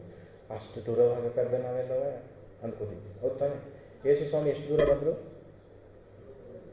ಪರಲೋಕದಿಂದ ಭೂಮಿವರೆಗೂ ಬಂದು. ಎಷ್ಟು ದೂರ ಪ್ರಯಾಣ ಅಂತರ ಇಲ್ಲ. ಅಂಥ ಒಂದು ರೀತಿಯಲ್ಲಿ ದೇವರು ನಮ್ಮನ್ನು ಹುಡುಕಿ ಬಂದು ಪ್ರಯಾಣ ಮಾಡಿ ಬಂದ್ರಲ್ಲ. ನಾವು ನೀವು ಎಷ್ಟೋ ದೂರ, ಕೆಲವರು ಅಂತಾರೆ ಅಷ್ಟು ದೂರಕ್ಕೆ ಹೋಗಬೇಕು ಚರ್ಚ್ಗೆ, ಇಷ್ಟು ದೂರ ಬರೋದು ಆತ್ಮಗಳನ್ನ ಹುಡ್ಕೊಂಡು ಅಲಿಬೇಕು ನಾವು ಎಚ್ಚರ ತಿಳಿಬೇಕು ಅಂದರೆ. ಆ ಥರ ತಬಕ ನಮ್ಮಲ್ಲಿ ನಿಮ್ಮಲ್ಲಿ ಹೆಚ್ಚಾಗಬೇಕು. ಹಲ್ಲೆಲೂಯಾ. ಎಚ್ಚರವಾಗಿದ್ದೀರಾ? ಕೇಳಿಸ್ಕೊಳ್ರಿ. ಹೀಗೆ ಇಲ್ಲಿ ಮೊದಲನೇದಾಗಿ ತಂದೆಯಾದ ದೇವರು ಮಗನನ್ನು ಸ್ವೀಕರಿಸ್ತಾರೆ. ಇಲ್ಲಿ ಯೇಸು ಕ್ರಿಸ್ತನು ಕುರುಬನಾಗಿ ಹುಡುಕಿಕೊಂಡು ಹೋಗ್ತಾರೆ. ಎಫೆಸದವರಿಗೆ ಬರೆದ ಪತ್ರಿಕೆ 1ನೇ ಅಧ್ಯಾಯ, ಎಫೆಸದವರಿಗೆ ಬರೆದ ಪತ್ರಿಕೆ 1ನೇ ಅಧ್ಯಾಯ ಅದರ 13ನೇ ವಚನ. ನಾನು ರಕ್ಷಣೆಯಲ್ಲಿ ತ್ರಯಗತ್ವದ ಬಗ್ಗೆ ಮಾತನಾಡ್ತಾ ಇದ್ದೇನೆ. ನಿಮ್ಮ ರಕ್ಷಣೆಯ ವಿಷಯವಾದ ಸುವಾರ್ತೆಯ ಸತ್ಯವಾಕ್ಯವನ್ನು ಕೇಳಿ ಕ್ರಿಸ್ತನಲ್ಲಿ ನಂಬಿಕೆ ಇಟ್ಟವರಾದ ನೀವು ಸಹ ವಾಗ್ದಾನ ಮಾಡಲ್ಪಟ್ಟ ಪವಿತ್ರಾತ್ಮನೆಂಬ ಮುದ್ರೆಯನ್ನು ಹೊಂದಿದ್ದೀರಿ. ಯಾರೆಲ್ಲ ರಕ್ಷಣೆ ಹೊಂದುತ್ತಾರೋ ಗಮನಿಸ್ರಿ. ತಂದೆ ಮಗನಾದ ನನ್ನನ್ನು ಸ್ವೀಕರಿಸಿದ್ರು. ಹೆಂಗ್ ಸ್ವೀಕರಿಸಿದ್ರು? ಯೇಸು ಸ್ವಾಮಿ ತಾನು ಕುರುಬನಾಗಿ ಹುಡುಕೊಂಡು ಬಂದು ತಂದೆಗೆ ನಮ್ಮನ್ನು ಒಪ್ಪಿಸಿದ್ರು. ತಪ್ಪಿ ಹೋದ ಮಗ ತಪ್ಪೋಗಿದ್ದ. ಯೋಹಾನ ಬಸವತೆ ಅದೇ 14ನೇ ವಚನ ಹೇಳ್ತು, ಹುಡುಕಿಕೊಂಡು ಹೋಗದೇ ಇರುವನೇ. ಯೇಸು ಸ್ವಾಮಿ ನಮ್ಮ ಹುಡುಕೊಂಡು ಬಂದ್ರು, ನಾವು ಕಂಡುಕೊಂಡು ಸಿಕ್ಕೊಂಡ್ಬಿಟ್ವಿ. ತಂದೆ ಕೂಡ ನಮ್ಮನ್ನು ಸ್ವೀಕರಿಸ್ಬಿಟ್ರು. 2 ಕಾರ್ಯ ಆಯ್ತಾ? ಎಲ್ಲರೂ ನನ್ನ ಜೊತೆ ಇರಿ. ತಂದೆ ಸ್ವೀಕರಿಸೋದಕ್ಕೆ ಯೇಸು ಸ್ವಾಮಿ ಏನು ಮಾಡಿದ್ರು? ನಮ್ಮನ್ನು ಹುಡುಕೊಂಡು ಬಂದು ತಂದೆ ದೇವರು ಕೊಟ್ಟರು. ತಂದೆ ದೇವರು ಏನು ಮಾಡಿದ್ರು? ಸ್ವೀಕರಿಸ್ಬಿಟ್ರು ನಮ್ಮನ್ನ. ಇಲ್ಲಿ ಪವಿತ್ರಾತ್ಮನ ಏನು ಮಾಡ್ತಿದ್ದಾನೆ? ಮುದ್ರೆ ಹಾಕ್ತಿದ್ದಾನೆ. ಇಲ್ಲಿ ತ್ರಯಗತ್ವ ಒಬ್ಬ ವ್ಯಕ್ತಿ ರಕ್ಷಣೆ ಹೊಂದೋದಕ್ಕೆ ಈ 3 ಕಾರ್ಯ ಆಗಬೇಕು. ತಂದೆಯಾದ ದೇವರು ನಮ್ಮನ್ನು ಅಂಗೀಕರಿಸಬೇಕು, ಯೇಸು ಕ್ರಿಸ್ತ ನಮ್ಮನ್ನು ಹುಡುಕಿಕೊಂಡು ಬರಬೇಕು, ಪವಿತ್ರಾತ್ಮ ನಮಗೆ ಮುದ್ರೆಯನ್ನು ಹಾಕಬೇಕು. ಈಕೆಯು ಯೇಸುವಿಗೆ ಯೇಸುವಿನ ಹೆಸರನ್ನು ರಕ್ಷಿಸಲ್ಪಟ್ಟವಳು ಅಂತ ಮುದ್ರೆ ಹಾಕಬೇಕು. ಆ ಮುದ್ರೆ ಹಾಕೋರು ಯಾರು? ಪವಿತ್ರಾತ್ಮ ಎಂಬ ಮುದ್ರೆ. ಮತ್ತೆ ಗೊತ್ತಿ ನೋಡಿ 13ನೇ ವಚನ, ನಿಮ್ಮ ರಕ್ಷಣೆ ವಿಷಯವಾದ, ನಾನು ರಕ್ಷಣೆ ಬಗ್ಗೆ ಮಾತಾಡ್ತೀನಿ, ಸುವಾರ್ತೆ ಎಂಬ ಸತ್ಯವಾಕ್ಯವನ್ನು ಕೇಳಿ ಕ್ರಿಸ್ತನಲ್ಲಿ ನಂಬಿಕೆ ಇಟ್ಟವರಾದ ನೀವು ಸಹ ವಾಗ್ದಾನ ಮಾಡಲ್ಪಟ್ಟ ಪವಿತ್ರಾತ್ಮನೆಂಬ ಮುದ್ರೆಯನ್ನು ಹೊಂದಿದ್ದೀರಿ. ರಕ್ಷಣೆ ಹೊಂದಿದ್ದೀರಿ ಅಂದರೆ ಪವಿತ್ರಾತ್ಮನೆಂಬ ಮುದ್ರೆ ನಿಮ್ಮ ಮೇಲೆ ಇದೆ. ಹಾಗಿದ್ರೆ ತ್ರಯೇಕತ್ವದಲ್ಲಿ ಅಥವಾ ರಕ್ಷಣೆಯಲ್ಲಿ ತ್ರಯೇಕತ್ವ ಇದೆಯಾ? ಈ ತ್ರಯೇಕತ್ವ ಒಬ್ಬರಿಲ್ಲದೆ ಇವರು ಎಷ್ಟು ಸಮಯ ತುಂಬ ಜನ ಪವಿತ್ರಾತ್ಮ ನಂಬಲ್ಲ. ಈ ಪವಿತ್ರಾತ್ಮನ ರಕ್ಷಣೆ ಹೊಂದ್ತಾರ? ಎಲ್ಲರೂ ನನ್ನ ಜೊತೆ ಇದೆ. ಒಂದು ಸಭೆ ಯಾರಾದರೂ ನಿಮ್ಮಲ್ಲಿ ಪವಿತ್ರಾತ್ಮನನ್ನು ನಂಬಲ್ಲ ಅಂತ ಹೇಳಿದ್ರೆ ಸತ್ಯವೇದ ಹೇಳ್ತದೆ, ಪವಿತ್ರಾತ್ಮ ಮುದ್ರೆ ಇಲ್ಲ ಒಂದು ರಕ್ಷಣೆ ಹೊಂದೋದು ಸಾಧ್ಯ ಇಲ್ಲ. ಕೆಲವು ಬದಿಗೋಸ್ಕರ ನನ್ನ ಕೇಳ್ಕೊಂಡು ಬರ್ತಾರೆ. ಹೆಣ್ಮಕ್ಳನ್ನ ಕೊಡಿ, ಗಂಡು ಮಕ್ಕಳಿಗೆ ನಾನು ಹುಡುಗಿ ತಕ್ಕಳಿ ಅಂತ್ಕೊಂಡು ಬರ್ತಾರೆ. ಹುಡುಗಿ ಬೇಕಾದ್ರೆ ತಗೊಂಡ್ಬಿಡ್ಬೋದು, ಕಾರಣಕ್ಕೆ ಬಂದ್ಮೇಲೆ ಪರಿಶುದ್ಧಾತ್ಮ ಬಗ್ಗೆ ಟೀಚ್ ಮಾಡಿಬಿಡ್ಬೋದು. ಆದರೆ ಕೊಡುವಂಥ ಮಕ್ಕಳ ಬಗ್ಗೆ ಬಹಳ ಭಯ ಆಗ್ತದೆ. ಅವರು ಪರಿಶುದ್ಧಾತ್ಮ ನಂಬಲ್ಲ. ಆದರೆ ಒಳ್ಳೆ ಫ್ಯಾಮಿಲಿ, ಹುಡುಗಿಗೂ ಇಷ್ಟ ಆಗೋಯ್ತು, ನಾನು ಏನು ಮಾಡಿ? ಈಗ ನೀವು ಹೇಳಬೇಕು, ತ್ರಯೇಕತ್ವ ನಂತರ ಪಾಸ್ಟೆ ಅಂತ ನೀವು ಕೇಳಬೇಕು. ನಾನು ಎಸ್ ಅಂತ ಹೇಳಿದ್ರೆ ಆಯ್ತು ಮಾಡಿ ಪಾಸ್ಟೆ ಅನ್ಬೇಕು ನೀವು. ಹೌದಾ? ನಂಬಲ್ಲ ಅಂದರೆ ನಾನು ನಂಬಿಸ್ತೀನಿ ಮಾಡಿ. ಒಳ್ಳೆ ಫ್ಯಾಮಿಲಿ ಪಾಸ್ಟೆ ಮಿಸ್ ಆಗ್ಬಿಟ್ರೆ, ಒಂದು ವೇಳೆ ಕೆಲವರು ನಾನು ಮಾಡಿದ್ದು ನಾನು ಪ್ರಾರಂಭದಲ್ಲಿ ಕೆತ್ತಲಿಕ್ಕೂ ಮಾಡಿದ್ದೀನಿ. ಯಾಕೆ ಗೊತ್ತಾ? ನಮ್ಮ ಮಕ್ಕಳನ್ನ ಅಷ್ಟು ಮಟ್ಟ ನಾನು ಬೆಳೆಸಿದ್ದೀನಿ, ಆ ಕುಟುಂಬ ನಾನು ನಡೆಸ್ತಾರೆ ಅನ್ನೋ ಕಾನ್ಫಿಡೆಂಟ್ ಆಗಿತ್ತು. ಕೆಲವರು ಕಳೆದಾಕ್ಬಿಟ್ರು, ನನ್ನ ಕೆಲವರು ಕಳೆದಾಕ್ಬಿಟ್ರು. ನಮ್ಮ ಪಾಸ್ ಹೇಳ್ಬಿಟ್ಟಿದ್ದಾರೆ, ನಾನು ನಡೆಸ್ತೀನಿ ಪಾಸ್ ಅನ್ನೋ ಅಂತ ಕೆಲವರು ಚೆನ್ನಾಗಿ ನಡೆಸ್ಕೊಂಡು ಬರ್ತಿದ್ದಾರೆ, ದೇವ್ರ ಸ್ತೋತ್ರ.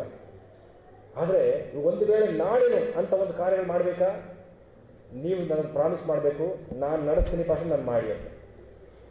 ಆಮೇಲೆ ಆ ಕಾನ್ಫಿಡೆಂಟ್ ನೀವು ನನಗೆ ಹೇಳಿ, ಕಾರಣ ನಾನು ಸರಿಯಾಗಿ ತೋರಿಸ್ತೀನಿ. ಹಲ್ಲೆಲೂಯಾ. ಹೀಗಿರುವಾಗ ರಕ್ಷಣೆಯಲ್ಲಿ ಪವಿತ್ರಾತ್ಮನ ಒಂದು ಸಭೆ ನಂಬಲಿಲ್ಲ ಅಂದರೆ ಆ ವ್ಯಕ್ತಿಗಳು ರಕ್ಷಿಸಲ್ಪಟ್ಟಿಲ್ಲ. ಯೇಸು ಕ್ರಿಸ್ತನ ನಂಬಲಿಲ್ಲ ಅಂದರೆ ಅವ್ರು ರಕ್ಷಿಸಲ್ಪಟ್ಟಿಲ್ಲ. ಇವರಿಬ್ಬರು ತಂದೆಯನ್ನು ಬಿಟ್ಟುಬಿಟ್ರೆ ಅವರು ಕೂಡ ರಕ್ಷಣೆಯನ್ನ ಗಮನಿಸ್ರಿ. ಹುಡುಕೊಂಡು ಬರ್ಬೋದು ಕುರಿನ, ಮಗನ್ನ. ಪವಿತ್ರಾತ್ಮನ ಕೂಡ ಮುದ್ರೆ ಹಾಕ್ಬೋದು, ಸಿಕ್ಬಿಟ್ಟೆ ಅಂತ ಮುದ್ರೆನೂ ಹಾಕ್ಬೋದು. ತಂದೆ ಸ್ವೀಕರಿಸಲಿಲ್ಲ ಅಂದರೆ ಪ್ರಯೋಜನ ಇಲ್ಲ. ಹಾಗಾಗಿ ರಕ್ಷಣೆಯಲ್ಲಿ ತ್ರಯೇಕತ್ವ ನಮ್ಮಲ್ಲಿ ಕಾರ್ಯ ಮಾಡಬೇಕಾಗಿದೆ. ಅರ್ಥ ಆಗ್ತಿದೆಯಾ? ಬೋರ್ ಆಗ್ತಿದೆಯಾ? ಅರ್ಥ ಆಗ್ತಿದೆಯಾ? ತ್ರಯೇಕತ್ವ ಹೊಸಬರು ಸ್ವಲ್ಪ ಕಷ್ಟ ಆಗ್ಬೋದು, ಗಮನ ಇಟ್ಟು ಕೇಳಿಸ್ಕೊಡ್ರಿ. ಅನ್ಯೂನ್ಯತೆಯಲ್ಲಿ ತ್ರಯೇಕತ್ವ.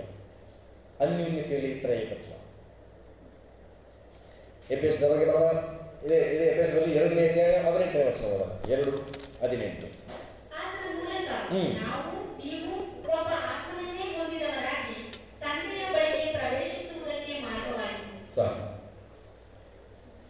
ತಂದೆಯಾದ ದೇವರು ಆತನ ಅನ್ಯೂನ್ಯತೆಗೆ ನಮ್ಮನ್ನು ಆಹ್ವಾನಿಸುವಂತಹ ವಿಷಯ. 18ನೇ ವಚನ, ಆತನ ಮೂಲಕ ನಾವು ನೀವು ಒಬ್ಬ ಆತ್ಮನ್ನೇ ಹೊಂದಿದವರಾಗಿ ತಂದೆಯ ಬಳಿಗೆ ಪ್ರವೇಶಿಸುವುದಕ್ಕೆ. ಅಂದರೆ ತಂದೆಯ ಬಳಿ ಹೋಗ್ಬೇಕು ಅಂದರೆ ಏನಾಗಬೇಕಂತೆ? ಆತ್ಮನಿಂದ ತುಂಬಿದವರಾಗಿ. ಆತನ ಮೂಲಕ ನಾವು ಒಬ್ಬ ಆತ್ಮನನ್ನೇ ಹೊಂದಿದವರಾಗಿ. ಆತ್ಮನನ್ನ ಯಾರು ನಂಬಲ್ಲ ಅಂದ್ರೋ ಅವ್ರು ಹೊಂದ್ಕೊಳ್ಳೋಕೆ ಸಾಧ್ಯನಾ? ಇಲ್ಲ.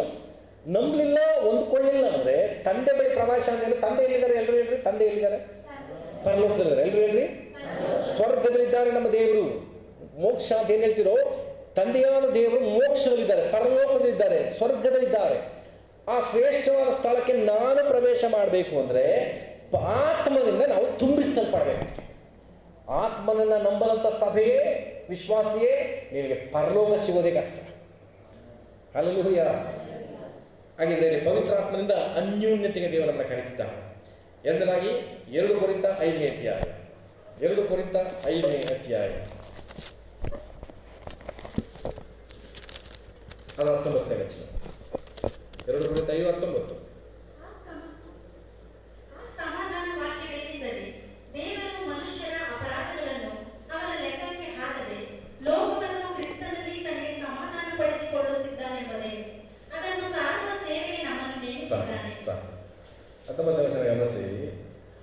ಲೋಕವನ್ನು ಕ್ರಿಸ್ತನಲ್ಲಿ ತನಗೆ ಸಮಾಧಾನ ಪಡಿಸಿಕೊಳ್ಳಬೇಕೆಂಬುದೇ.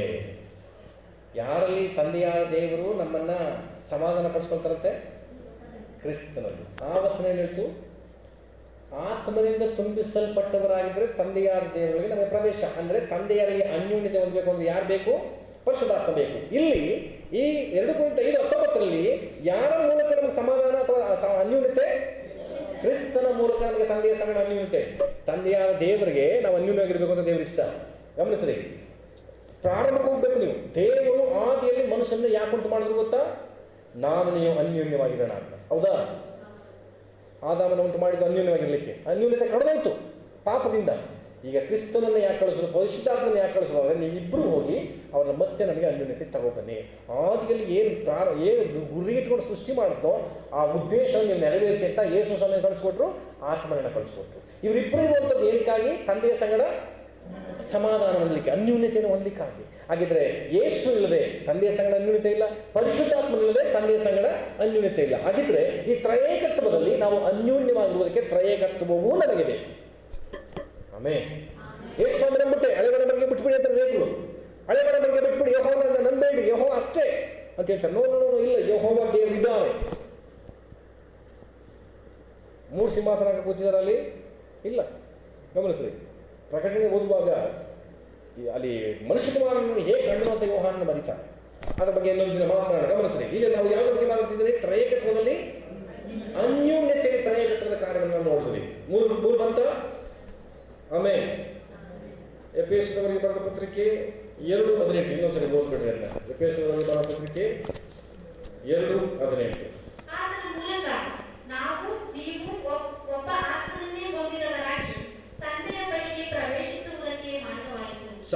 ಅದರಲ್ಲಿ ಓದಿಸಿದ್ದೀನಿ, ಪವಿತ್ರಾತ್ಮನ ಮೂಲಕವಾಗಿಯೇ ಯೇಸು ಕ್ರಿಸ್ತನ ಮೂಲಕವಾಗಿಯೇ ನಾವು ತಂದೆಯಾದ ದೇವರ ಬಳಿಗೆ ನಾವು ಹೋಗಲಿಕ್ಕೆ ಸಾಧ್ಯ. ಈಗ ಕಡೆಯದಾಗಿ ಮನೋಂಶವನ್ನು ಮಾತನ್ನು ಮುಗಿಸ್ತೇನೆ. ಅಲ್ಲಿ ನಮಗೆ ಪ್ರಾರಂಭದಲ್ಲಿ ಕೂಡ ನಾನು ಹೇಳಿದೆ, ಪ್ರಾರ್ಥನೆಯಲ್ಲಿ ತ್ರಯಕತ್ವ. ಪ್ರಾರ್ಥನೆಯಲ್ಲಿ ತ್ರಯಕತ್ವ ಬರೀ ಮಾತಲ್ಲಿ ಹೇಳಿದೆ, ವಚನ ಸಮೇತ ನಾನು ತೋರಿಸ್ಕೊಳ್ಳಿಕ್ಕೆ ಹೋಗ್ತೀನಿ. ಯೋಹಾನ ಸುವಾರ್ತೆ 16ನೇ ಅಧ್ಯಾಯ. ಯೋಹಾನ ಸುವಾರ್ತೆ 16ನೇ ಅಧ್ಯಾಯ. ಹೆಚ್ಚು ವಾಕ್ಯಗಳನ್ನು ಕಲಿಸಿದ್ರೆ ಸ್ವಲ್ಪ ಕಷ್ಟ ಆಗ್ಬೋದು, ಒಂದಿನ ಅಡ್ಜಸ್ಟ್ ಮಾಡ್ಕೊಂಡ್ರಿ. ಯೋಹಾನ ಸುವಾರ್ತೆ 16ನೇ ಅಧ್ಯಾಯ ಅದರ 23ನೇ ವಚನ ಓದೋಣ. ನನಗೆ ಯಾವ ಪ್ರಶ್ನೆಯನ್ನೂ ಮಾಡುವುದಿಲ್ಲ, ನಿಮಗೆ ವಿಚಿತ್ರವಾಗಿ ಹೇಳುತ್ತೇನೆ, ನೀವು ತಂದೆಯನ್ನು ಏನಾದರೂ ಬೇಡಿಕೊಂಡರೆ ಅದನ್ನು ಆತನು ನನ್ನ ಹೆಸರಿನ ಮೇಲೆ ನಿಮಗೆ ಕೊಡುವನು. ಯಾರನ್ನ ಬೇಡ್ಕೋಬೇಕು? ಯಾರು ಹೇಳಿದ್ದು? ಯೇಸು ಸ್ವಾಮಿನೇ ಹೇಳ್ತಿದ್ದಾರೆ. ನೀವು ಏನಾದರೂ ತಂದೆಯನ್ನು ಬೇಡಿಕೊಂಡ್ರೆ ಅದು ನನ್ನ ಹೆಸರಿನಲ್ಲೇ ಆತ ನಿಮಗೆ ಏನು ಮಾಡ್ತಾನೆ? ಕೊಡ್ತಾನೆ. ಈ ಕಾನ್ಸೆಪ್ಟ್ ಮೈಂಡ್ ಬರಲಿ. ಗಮನಿಸಲಿ ಪ್ರಿಯ ಸಭೆಯೇ, ತುಂಬ ಜನ ಯೇಸು ಸ್ವಾಮಿ ಹೆಸರನ್ನು ಉಚ್ಚಾರಣೆ ಮಾಡಲ್ಲ. ಶ್ರೀಮತಿ ಕ್ಲಾಸಲ್ಲೂ ಕೂಡ ಒಬ್ರಿಗೆ ಹೇಳಿದೆ, ತಂದೆ ಮಗ ಪವಿತ್ರಾತ್ಮ ಹೆಸರಿನಲ್ಲಿ ಪ್ರೇಯರ್ ಮಾಡ್ತೀನಿ ಅಂದ್ಬಿಟ್ಟು. ಅದೇ ವಿಶ್ವಾಸಿಗಳು ಗಮನಿಸ್ರಿ, ಈ ಇಂಥ ತಪ್ಪುಗಳನ್ನ ಹೊರಗಡೆ ಮಾಡಿಬಿಟ್ರೆ ಇದೇನು ಪಾಸ್ಟರ್ಗಳು ಕಲಿಸ್ಕೊಟ್ರು ಅಂದ್ಬಿಡ್ತಾರೆ. ತಂದೆ ಮಗ ಪವಿತ್ರಾತ್ಮನ ಹೆಸರಿನಲ್ಲಿ ಆಶೀರ್ವಾದ ಮಾಡಿರಿ, ಯೇಸುವಿನ ಹೆಸರಿನಲ್ಲಿ ಪ್ರಾರ್ಥನೆ ಮಾಡಿ. ನಾನು ಅನೇಕ ಸಲ ಹತ್ರ ಪ್ರಾರ್ಥನೆ ಮಾಡ್ತೀನಿ. ಏನಪ್ಪ, ತಂದೆ ಮಗ ಪರಿಶುದ್ಧಾತ್ಮನ ಹೆಸರಿನಲ್ಲಿ ನಾನು ಹುಟ್ಟುಹಬ್ಬದ ಶುಭಾಶಯನ ಕೋರ್ತೇನೆ ಅಂತ ಆಶೀರ್ವದಿಸ್ತೇನೆ. ನಂತರ ಯೇಸುವಿನ ನಾಮದಲ್ಲಿ ಪ್ರಾರ್ಥನೆ ಅಂತಲೇ ಮುಗಿಸ್ತೀನಿ. ಹಲ್ಲೆಲೂಯಾ. ಎಷ್ಟೇ ಫಾಸ್ಟಾಗಿ ಮಾಡಿ ಆತಫರಲ್ಲಿ ಮಾಡಿದ್ರು ಕೆಲವು ವಿಷಯಗಳನ್ನ ತೆಗೆದುಬಿಡ್ರಿ, ಆದರೆ ಹೆಸರುಗಳನ್ನ ತೆಗಿಬೇಡಿ. ಅರ್ಥ ಆಯ್ತಾ? ವಿಷಯಗಳನ್ನ ಬೇಕಾದ್ರೆ ತೆಗೆದಾಕ್ಬಿಡಿ, ಹೆಸರುಗಳನ್ನ ಮಾತ್ರ ತೆಗಿಬೇಡಿ. ತ್ರಯಕತ್ವವನ್ನು ನಾವು ಉಪಯೋಗಿಸುವಂಥದ್ದಾಗಿರಬೇಕು. ಹಾಗಿದ್ರೆ ಪ್ರಾರ್ಥನೆಯನ್ನು ತಂದೆಯ ಬಳಿ ಮಾಡಬೇಕು. ಆ ಯೇಸು ಸ್ವಾಮಿ ಹೇಳಿದ್ದೇನು? ತಂದೆಯನ್ನು ಬೇಡಿಕೊಂಡ್ರೆ ಅದು ನನ್ನ ಹೆಸರಿನಲ್ಲಿ ನಿಮಗೆ ಕೊಡ್ತಾನೆ ಅಂತ ಹೇಳಿ. ಹಾಗಿದ್ರೆ ಯೇಸು ಸ್ವಾಮಿ ಹೆಸರಿನಲ್ಲಿ ನಾವು ಪ್ರಾರ್ಥಿಸುವಂಥದ್ದಾಗಿರಬೇಕು. ಮೂರನೇದಾಗಿ ರೋಮ 8:26. ರೋಮ 8:26 ಅಲ್ಲಿ ತಂದೆ ಮತ್ತು ತಂದೆ ಮತ್ತು ಮಗನು ಬಂದ್ಬಿಟ್ರು. ಈಗ ರೋಮ 8:26 ಓದೋಣ.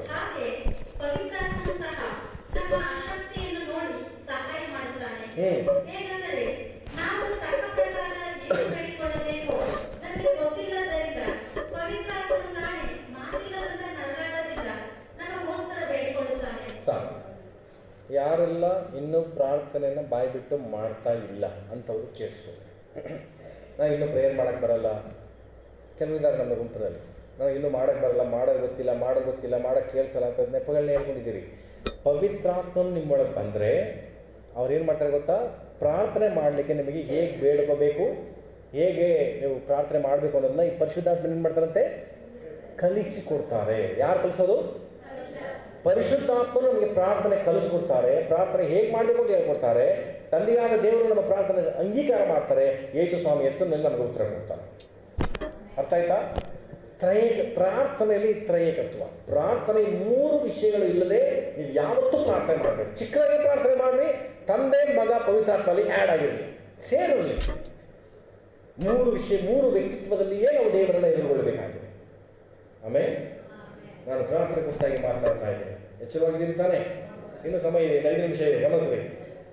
ಮಹಿಮೆ ದೇವಾದ ದೇವರ ಮಹಿಮೆಯೊಂದಿಗೆ ಬರುವಾಗ, ಅಥವಾ ನಾವು ಮಹಿಮೆಯನ್ನು ಹೊಂದುವಾಗ, ಮಹಿಮೆಯನ್ನು ಕಾಣುವಾಗ, ಮಹಿಮೆಯನ್ನು ಅನುಭವಿಸುವಾಗ ಅಂತೇಳಿ ಅನೇಕ ಮಹಿಮೆಗಳ ಕುರಿತಾಗಿ ನಾವು ನೋಡ್ತೀವಿ.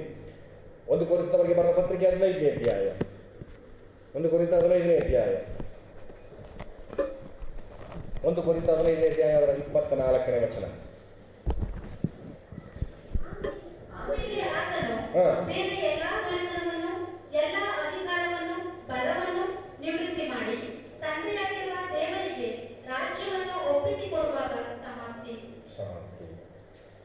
ಗಮನಿಸಿ, ತಂದೆಯಾದ ದೇವರಿಗೆ ಎಲ್ಲ ಅಧಿಕಾರ, ಎಲ್ಲ ದೊರೆತನ, ಎಲ್ಲ ಆಡಳಿತ ಎಲ್ಲವೂ ಆತನಿಗೆ ಹೋಗುವುದನ್ನೇ ಮಹಿಮೆ ಎಂಬುದಾಗಿ ಹೇಳ್ತೀವಿ. ಮಹಿಮೆ ಆ ಸಮಾಪ್ತಿ ಅಂತೆ. ಹಾಗಿದ್ರೆ ಯಾರೇ ಇದರ ಕೊಡುವಂಥವರು? ಯೇಸು ಸ್ವಾಮಿ. ಗಮನಿಸಿದ ಮುಂದೆ ಇನ್ನೊಂದ್ಸರಿ 24ನೇ ವಚನ. ಆಮೇಲೆ ಆತನು ಬೇರೆ ಎಲ್ಲ ದೊರೆತನವನ್ನು, ಎಲ್ಲ ಅಧಿಕಾರವನ್ನು, ಬಲವನ್ನು ನಿವೃತ್ತಿ ಮಾಡಿ, ಗಮನಿಸಿ ಪರವಾಗಿಲ್ಲ, ಆಮೇಲೆ ಎಲ್ಲವನ್ನು ನಿವೃತ್ತಿ ಮಾಡಿ ದೇವರಿಗೆ ರಾಜ್ಯವನ್ನು ಒಪ್ಪಿಸಿಕೊಡುವಾಗ, ಹಾಗಿದ್ರೆ ಅಲ್ಲಿವರೆಗೂ ಯಾರ ಕೈಯಲ್ಲಿದೆ? ಕ್ರಿಸ್ತನ ಕೈಯಲ್ಲಿದೆ. ಕಡೆಯ ದಿನಗಳವರೆಗೆ ಎಲ್ಲವನ್ನ ದೇವರು ತಂದೆ ಯೇಸು ಸ್ವಾಮಿ ತಂದೆಗೆ ಒಪ್ಪಿಸ್ಕೊಳ್ಲಿಕ್ಕೆ ಹೋಗ್ತಾರಂತೆ. ನೀನು ಎಲ್ಲವನ್ನೂ ಕೊಟ್ಟಿದ್ದಲ್ಲ, ಎಲ್ಲವನ್ನೂ ಕೊಡ್ತೀನಿ ಅಂತ ತಂದೆ ದೇವರು ಒಪ್ಪಿಸ್ಕೊಡುವಾಗ ಕಡೆ ಸಮಾಪ್ತಿ, ಅಂತ್ಯ, ಭೂಮಿ ಆಕಾಶಗಳು ಇಲ್ಲದೆ ಹೋಗ್ತದೆ. ಹಾಗೆ ಇವತ್ತು ಇರುವಂಥ ಅಧಿಕಾರ, ಇರುವಂಥ ವಾಸ್ತವ ಯೇಸು ಕ್ರಿಸ್ತನಿಂದ ತಂದೆಗೆ ಎಲ್ಲವನ್ನು ಒಪ್ಪಿಸಿಕೊಡದೇ ಇರುವುದರಿಂದ ಅದುವೇ ಮಹಿಮೆ. ಆ ಮಹಿಮೆಯನ್ನು ಹೊಂದುವಾಗ ಎಲ್ಲವೂ ಸಮಾಪ್ತಿಯಾಗಿ ಹೋಗ್ತದೆ, ಎಲ್ಲವೂ ಕೊನೆಗೊಳ್ತವೆ. ಅದಕ್ಕೆ ಯೇಸು ಕ್ರಿಸ್ತನ ಕಾರ್ಯ ಇದೆ ಇದರಲ್ಲಿ, ಜೊತೆಗೆ ತಂದೆಯಾದ ದೇವರ ಕಾರ್ಯ ಈ ವಚನದಲ್ಲಿದೆ. ಫಿಲಿಪ್ಪಿ 3:21 ಫಿಲಿಪ್ಪಿ 3:21 ವೇಗವಾಗಿ. ಆತನು ಎಲ್ಲವನ್ನು ತನಗೆ ಅಧೀನ ಮಾಡಿಕೊಳ್ಳಲಾಗುವ ಪರಾಕ್ರಮವನ್ನು ಸಾಧಿಸಿ ದೀನಾವಸ್ಥೆಯುಳ್ಳ ನನ್ನ ದೇಹವನ್ನು ರೂಪಾಂತರಪಡಿಸಿ ಪ್ರಭಾವವುಳ್ಳ ನನ್ನ ದೇಹದ ಸಾರೂಪ್ಯವಾಗುವಂತೆ ಮಾಡುವನು. ಆತನು ಎಲ್ಲವನ್ನು ತನಗೆ ಅಧೀನ ಮಾಡಿಕೊಳ್ಳಲಾಗುವ ಪರಾಕ್ರಮವನ್ನು ಸಾಧಿಸಿ. ಯಾರಿಗನ ಪರಾಕ್ರಮವನ್ನು ಸಾಧಿಸೋರು? ಯೇಸು ಸ್ವಾಮಿ. ದೀನಾವಸ್ಥೆಯುಳ್ಳ ನಮ್ಮ ದೇಹವನ್ನು ರೂಪಾಂತರಪಡಿಸಿ, ಇದು ಯಾರು ಮಾಡೋದು? ಪವಿತ್ರಾತ್ಮನು ನಮ್ಮನ್ನು ರೂಪಾಂತರಗೊಳಿಸುವಂತ, ನಮ್ಮನ್ನು ಬದಲಾಯಿಸುವಂತ ವ್ಯಕ್ತಿ ಯಾರು? ಪರಿಶುದ್ಧಾತ್ಮನು. ಪ್ರಭಾವವುಳ್ಳ ತನ್ನ ದೇಹದ ಸಾರೂಪ್ಯವಾಗುವಂತೆ ಮಾಡುವ. ಇಲ್ಲಿ ಕೂಡ ತ್ರೈಗತ್ವ, ಮಹಿಮೆಯಲ್ಲಿ ತ್ರೈಗತ್ವ ಬಂದಿತ್ತು. ಪರಲೋಕದಲ್ಲಿ ನಮ್ಮ ಮಹಿಮಾಶಯನ್ನು ಹೊಂದಬೇಕಾ? ತ್ರೈಗತ್ವ ಇಲ್ಲದೆ ನಾವು ಹೊಂದಲಿಕ್ಕೆ ಸಾಧ್ಯ. ಕಷ್ಟ ಆಗ್ತಿದೆ ಅರ್ಥ ಮಾಡ್ಕೊಳ್ಳೋದು. ಕಡೆಯದಾಗಿ ಪ್ರಕಟಣೆ 22 ಅಧ್ಯಾಯ 22 ಲಾಸ್ಟ್ ಅಧ್ಯಾಯಕ್ಕೆ ಬನ್ರಿ. ಪ್ರಕಟಣೆ 22 ಅದರ 17ನೇ ವಚನ. 17 ಆತ್ಮನು ಮೊದಲನೆಯು ಬಾ ಅನ್ನುತ್ತಾರೆ, ಕೇಳುವವನು ಬಾ ಅನ್ನಲಿ, ಬಾಯಾರಿದವನು ಬರಲಿ, ಇಷ್ಟವುಳ್ಳವನು ಜೀವಜಲವನ್ನು ಕ್ರಯವಿಲ್ಲದೆ ತೆಗೆದುಕೊಳ್ಳಲಿ. ಹಾಗಿದ್ರೆ ಇಲ್ಲಿ ಇಬ್ಬರು ನಮ್ಮನ್ನ ಬಾ ಅಂತಾರೆ. ಆತ್ಮನು ಮೊದಲಗಿತ್ತಿ ಅಂದರೆ ಆಲ್ರೆಡಿ ರಕ್ಷಿಸಲ್ಪಟ್ಟು ಎತ್ತಲ್ಪಟ್ಟಿರುವಂಥ ಜನರ ಬಗ್ಗೆ ಮಾತನಾಡ್ತಾರೆ. ಈ ಮೊದಲಗಿತ್ತಿ ಅಂತ ಯಾರು ಹೇಳ್ತಾರೆ ಗೊತ್ತಾ? ಯೇಸು ಸ್ವಾಮಿಯ ಹೆಂಡತಿ ಅಂತ ಹೇಳ್ತಾರೆ. ಜೀವನ ಸಭೆ ಹೇಳೋದು ಯೇಸು ಸ್ವಾಮಿಗೂ ಮದುವೆ ಆಗಿದೆ. ಮೊದಲಿಂಗ ಯಾರು? ಯೇಸು ಸ್ವಾಮಿ. ಮೊದಲಗಿತ್ತಿ ಯಾರಾಗಿದೆ? ಯೇಸು ಸ್ವಾಮಿ ಹೆಂಡತಿ ಅಂತ ಹೇಳ್ತಾರೆ. No no no no no ಇಲ್ಲ. ಇದರಲ್ಲಿ ಎರಡು ಬರವಣದ ಕುರಿತು ಎತ್ತಲ್ಪಡುವಿಕೆ ಬಗ್ಗೆ ಮಾತಾಡಿದ್ದೀನಿ ನಾನು, ಮುಂದೆ ಮಾತನಾಡ್ತೀನಿ. ರಹಸ್ಯ ಬರೋಣ ಇದೆ, ಬಹಿರಂಗ ಬರೋಣ ಇದೆ. ರಹಸ್ಯ ಬರೋಣದಲ್ಲಿ ಎತ್ತಲ್ಪಟ್ಟವರು ಕೂಡ ಪರಲೋಕದಿರ್ತಾರೆ, ಹೌದಾ? ಭೂಮಿ ಇನ್ನೂ ಇರುತ್ತಾ? ರಹಸ್ಯ ಬರೋಣ ಆದಮೇಲೆ ಇನ್ನೂ ಇರುತ್ತೆ, ಹಿಂಸೆಗಳು ಸ್ಟಾರ್ಟ್ ಆಗುತ್ತೆ. ಆದರೆ ಎತ್ತಲ್ಪಟ್ಟರು ಇರ್ತಾರೆ, ಪರಲೋಕದಿರ್ತಾರೆ. ಈಗ ಇಬ್ಬರು ಕರೀತಾರೆ, ಒಂದು ಆತ್ಮನು, ಎರಡನೇದಾಗಿ ಮೊದಲಗಿತ್ತೀವಿ. ಯಾರೆಲ್ಲ ಎತ್ತಲ್ಪಟ್ಟಿರ್ತಾರೋ ಅವರು ಕೂಡ ನಮ್ಮನ್ನು ಏನು ಮಾಡ್ತಾರೆ? ಬಾ ಅನ್ನುತ್ತಾರೆ. ಏನಂತ?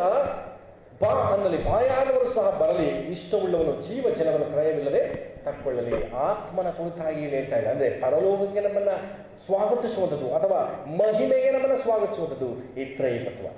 ಮಹಿಮೆ ಒಂದು ಬೇಕು ಅಂದರೆ ಈ ತ್ರೈಕತ್ವ ಬೇಕೇ ಬೇಕು. ಮತ್ತೆ ಹೇಳ್ತೀನಿ, ತಂದೆಯಾದ ದೇವರು, ಮಗನಾದ ಯೇಸು ಕ್ರಿಸ್ತನು ಮತ್ತು ಪವಿತ್ರಾತ್ಮನೆಂಬ ದೇವರು ಈ ತ್ರೈಕತ್ವದಲ್ಲಿ ಒಬ್ಬ ದೇವರಾಗಿ ನಮ್ಮಲ್ಲಿ ಕಾರ್ಯ ಮಾಡ್ತಿದ್ದಾರೆ. ಹಲ್ಲೆಲೂಯ. ನಮಗೆ 3 ದೇವರಿಲ್ಲ. ಎಲ್ಲರೂ ಹೇಳಿದ್ರೆ ನಮಗೆ ಎಷ್ಟು ದೇವರಲ್ಲ? 3 ದೇವರಲ್ಲ, ನಮಗೆಲ್ಲ ಒಬ್ಬನೇ ದೇವರು. ಆಮೇಲೆ ಒಬ್ಬನೇ ದೇವರು 3 ವಿಧದಲ್ಲಿ ಆತನ ಕಾರ್ಯ ಮಾಡ್ತಾನೆ. ದಯಮಾಡಿ ಅರ್ಥ ಮಾಡ್ಕೊಂಡ್ರಿ. ಸಾಧ್ಯವಾದ ಮುಂದಿನ ವಾರ ಇದನ್ನೇ ನಾನು ಕಂಟಿನ್ಯೂ ಮಾಡಲಿಕ್ಕೆ ಮನಸ್ಸು ಮಾಡ್ತೀನಿ. ನಿಮ್ಮಲ್ಲಿ ಆಸಕ್ತಿಯನ್ನು ಕಂಡ್ರೆ, ಇದು ಪ್ರಯೋಜನವಾಗಿತ್ತು ಅನ್ನೋದಾದರೆ ಇದನ್ನೇ ಇನ್ನೂ ಅನೇಕ ಆಳದ ಸತ್ಯಗಳನ್ನ ತಿಳಿಸ್ಕೊಳ್ಳಿಕ್ಕೆ ಬಯಸ್ತೀನಿ. ಸಿದ್ಧವಾಗಿರ್ರಿ. ಯಾವುದೇ ಸನ್ನಿವೇಶ ಬರಲಿ, ನಂಬಿಕೆಯನ್ನು ಕುಗ್ಗಿಸುವಂತಹ, ಸುಳ್ಳು ಬೋಧನೆಗೆ ಹೋಗುವಂತಹ ಕಾರ್ಯ ನನ್ನ ಸಭೆ ಜನರಲ್ಲಿ ನಡೀಬಾರ್ದು. ಆಮೇಲೆ ಕರ್ತನ ವಾಕ್ಯದ ಮೂಲಕ ಎಲ್ಲರನ್ನೂ ಆಶೀರ್ವಾದ ಮಾಡಲಿ. ಪ್ರಾರ್ಥನೆ.